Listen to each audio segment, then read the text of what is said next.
Hello, যারা দরবারে এসেছেন, এখানে একটা বই বের হয়েছে, বইটা আপনারা নেবেন।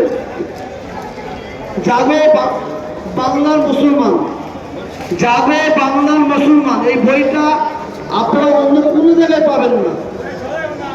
এই বইটা আপনারা অবশ্যই সংগ্রহ করবেন। আর ফুটপুরা শরীফের চেপেরাগার ইতিহাস, দাদা হুজুরের জীবনী, বাংলা, ইংরেজি এবং উর্দুতে তিনটে পাওয়া যাবে।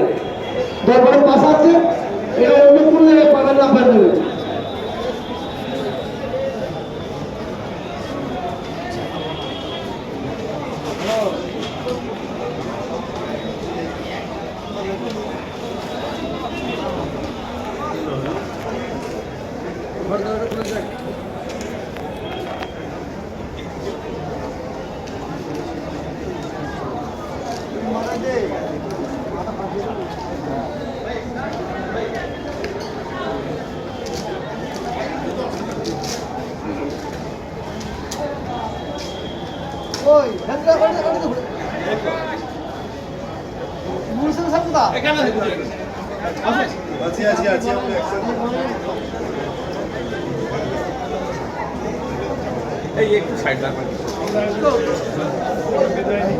আপনার সঙ্গে দেখা করে আমরা বিদায় নেব বলেছি।